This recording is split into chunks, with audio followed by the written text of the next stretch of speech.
Assalamualaikum warahmatullahi wabarakatuh. Selamat siang, Ibu Linda Handayani. Pada kesempatan kali ini, saya akan mempresentasikan hasil penelitian dari kelompok kami yang berjudul Penanggulangan Dampak Intensitas Penggunaan Media Sosial untuk Meningkatkan Produktivitas Mahasiswa di Era Digital.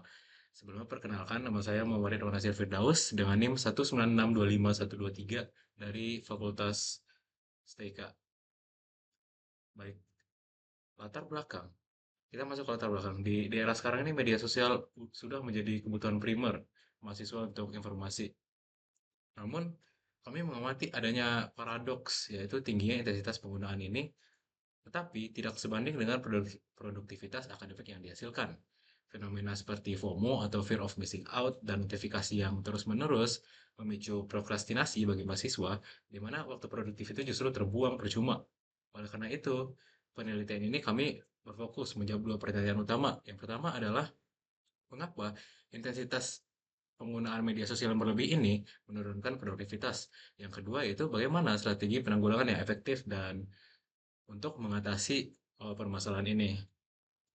Lalu masuk ke landasan teori. Untuk membedah masalah ini, kami menggunakan beberapa landasan teori. Pertama itu definisi terlebih dahulu. Media sosial menurut Kaplan dan Henlin itu adalah platform berbasis internet untuk berbagi konten dan interaksi cepat.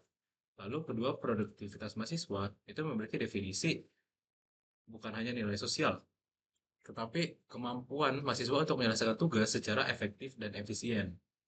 Produktivitas ini juga dipengaruhi oleh beberapa hal, seperti manajemen waktu, fokus, serta kesehatan fisik dan mental.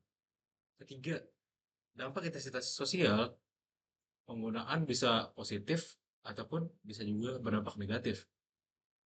Lalu dilanjutkan ke pengumpulan data. Metode pengumpulan data yang kami lakukan itu ada dua. Yang pertama adalah studi pustaka, yaitu kami mencari sumber-sumber terkait informasi yang ada. Lalu yang kedua menggunakan kuesioner. Kuesioner ini disebar kepada seluruh mahasiswa ITB.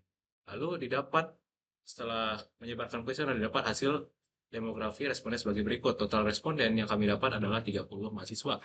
Lalu untuk fakultasnya itu didominasi stay oleh fakultas stay dengan total 40%, lalu diikuti FMIPA dengan total 13,3% dan diikuti oleh fakultas lainnya. Lalu untuk gender sendiri, 76,7% adalah laki-laki dan 23,3% adalah perempuan. Lalu masuk ke analisis data. Yang pertama itu adalah pola penggunaan atau kebiasaan pengguna. Yang pertama adalah waktu akses. 50% dari pengguna itu mengakses media sosial pada malam hari, 26,7% mengakses pada siang hari, dan 23,3% itu mengakses pada pagi hari. Lalu adalah dampak konsentrasi. 43,3% merasa tidak terbantu atau terganggu saat belajar. Lalu untuk prokrastinasi sendiri, 46,7% pernah menunda tugas penting akibat scrolling media sosial.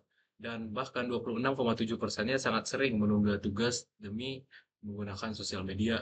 Lalu dampak kesehatan, meskipun 66,7% merasa tidak adanya perubahan fisik, tetapi dampak kelelahan mental tetap teridentifikasi dari hasil kuesioner tersebut.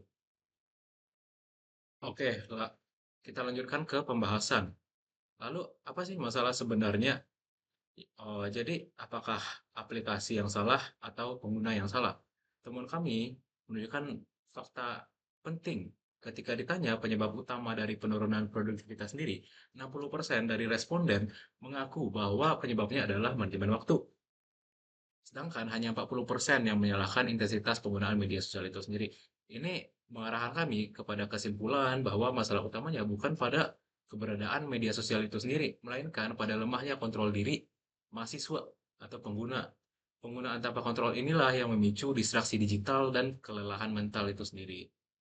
Lalu untuk strategi, kami merumuskan beberapa strategi. Yang pertama adalah manajemen waktu yang taktis. Jadi, mahasiswa itu perlu membuat jadwal untuk memisahkan antara waktu belajar dengan waktu untuk hiburan atau bermain media sosial.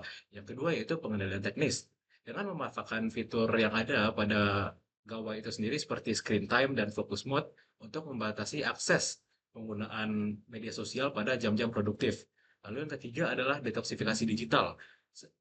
Artinya itu adalah melakukan puasa media sosial secara berkala untuk memulihkan kesehatan mental. Dan yang terakhir adalah seleksi konten, yaitu mengubah pola konsumsi dari sekedar hiburan, pengguna mengubah konten yang dilihat menjadi konten edukatif. Lalu terakhir, simpulan saran, media sosial itu ibarat pedang bermata dua, ia bisa memiliki manfaat, namun ketika pengonsumsiannya dengan intensitas yang tidak terkontrol, jelas itu akan menurunkan fokus dan memicu prokrastinasi bagi penggunanya. Kunci utamanya yaitu terletak pada pengelolaan diri. Saran kami bagi mahasiswa itu harus mulai disiplin dalam menetapkan batasan digital, dan bagi institusi pendidikan, kami menyarankan adanya atau melakukan edukasi literasi digital yang lebih aktif dan interaktif agar tercipta budaya penggunaan teknologi yang sehat. Dan sekian presentasi dari saya. Semoga hasil penelitian ini dapat memberikan wawasan bagi kita semua. Terima kasih. Wassalamualaikum warahmatullahi wabarakatuh.